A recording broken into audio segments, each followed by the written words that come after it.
Hi, this is Brass Check, and we're recording this on Tuesday, May 17th, 2022. And a very intelligent friend of mine was asking me questions about the Elon Musk Twitter deal, and it occurred to me that not everybody understands exactly what's going on. Um, Number one, obviously, Elon Musk made an offer to buy Twitter. Number two, when you buy a business or any thing that produces revenue, uh, you are entitled as part of the deal to see accurate accounting from the company. Let's make a simple analogy. Let's say you're going to buy a 10-unit apartment building and you want to see the rent rolls. You want to see how many apartments are rented and you want to see what the rent is. What if the uh, guy selling you the property has been lying? What if he says, "Oh, we have a 5% vacancy rate," when actually 20% of the apartments are vacant? That's a huge difference. And as the buyer, you're entitled to know these things. Otherwise, the world would be total chaos. You couldn't buy a business ever or sell a business. So I don't know what Elon Musk put in the details of his offer, but I presume, like every business transaction on earth of any size, he has the right to look at the books of the company. So what's the issue here of so-called spam accounts? Okay, one of the things that goes on Twitter is you have people in India and places like that that run huge businesses creating fake Twitter accounts. I mean, they literally have airplane hangar sized rooms with people just sitting there at computers all day opening up fake accounts. Why do they do this? They do this because they sell followers and they sell likes, and I think they even sell comments, but they definitely sell followers. So what are we talking about here? So I'm in Islamabad or something, and I want to make some money. So I hire a bunch of people to sit there all day and create fake Twitter accounts. And I have thousands and, well, tens of thousands, hundreds of thousands, maybe millions of them. And now you're a celebrity or a company or somebody with an ego, and you're not happy with your 5,000 followers or your 10,000 or your 20,000, because it's actually hard to get real uh, Twitter followers. So you find somebody who will sell you, literally sell you followers. And you can go to the internet. This is not a secret, by the way. You can go to the internet right now and look up buy fake Twitter accounts. And there are all kinds of marketplaces, and you can see what the prices are. Delivery, here's one. Delivery in less than 24 hours. We accept PayPal. Um, is it legal? Yes. Here's somebody letting you know that it's perfectly legal. Uh, with no adverse, I love the tortured English here, with no adversary implications. Yes, it is legal. It is legal. Um, but what is dicey? Okay, so why does Twitter tolerate this? Twitter tolerates this because they make their money from advertising, and advertising is very often, ultimately, depending on how, regardless of how they dress it up, sold based on impression. So I go to Twitter and I say I want to buy 1 million impressions. I want to put my ad in front of 1 million people, and they will quote me a price, and that's what I'm buying.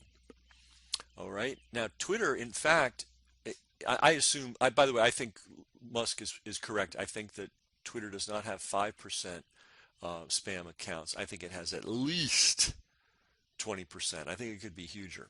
So, um, from the point of view of all these all these people who have been giving Twitter advertising money, they have been being ripped off.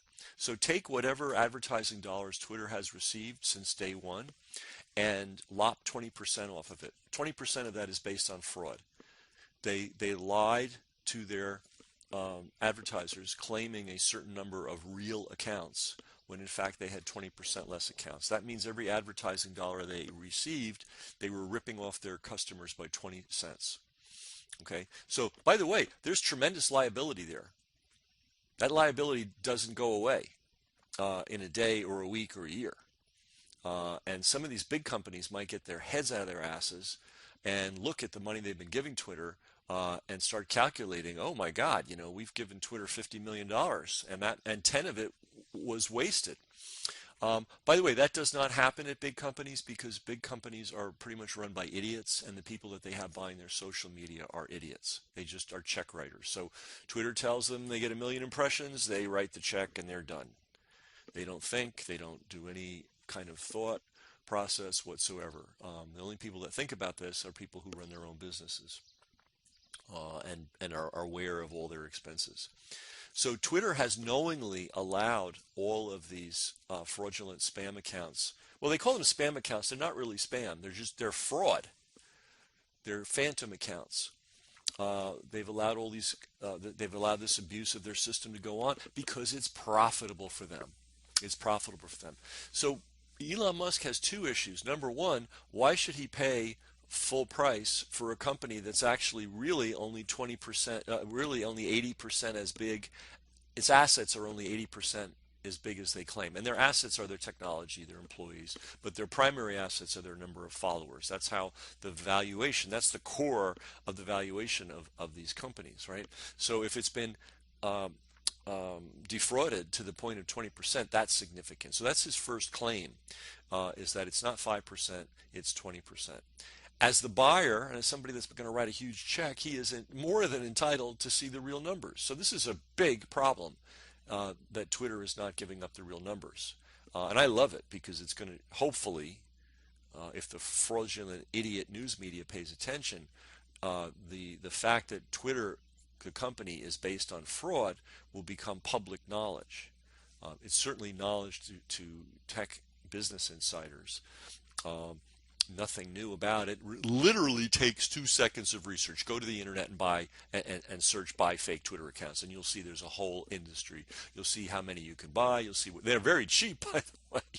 So buying 1 million followers, it's not an insignificant amount of money, but it's not a lot. So if you're a big corporation and you're a marketing manager and you want to look good to your boss, and by the way, they're engaged in a fraud too, because they absolutely know they're buying fraudulent accounts. So not only do we have Twitter defrauding its advertisers, we have lots of social media experts and on an employee basis lying to their employers. We also have a lot of consultants lying to their employers. And believe me, they're marking this up. Maybe they're buying 10,000 followers for $100. They might be selling those 10,000 followers for $1,000. So we've got scam piled on fraud, piled on thievery, piled on lies, right? But there's a second issue, and nobody's brought this up. Maybe it will come out. If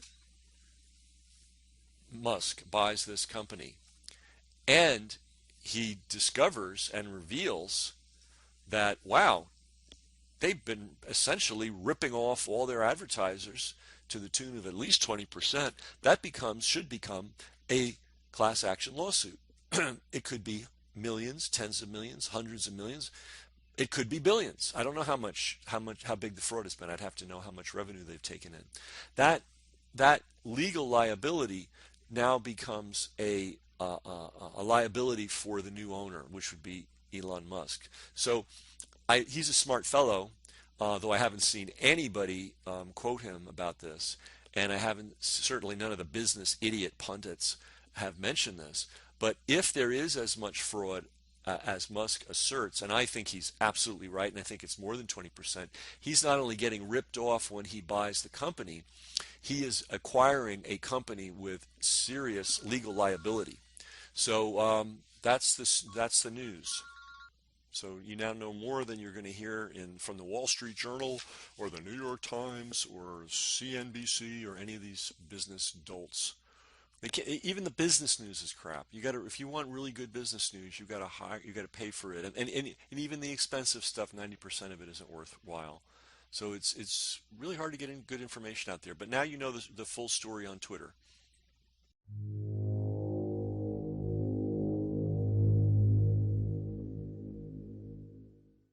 Brass Check TV, free to you, not free to us.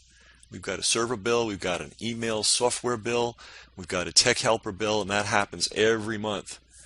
So to everybody that is supporting us financially, that's paying for their subscription in one way or another, we really appreciate it. If you're not, consider doing so. Everybody's got money for the newspaper and the cable bill and all that. Do you have money for media that's actually serving you?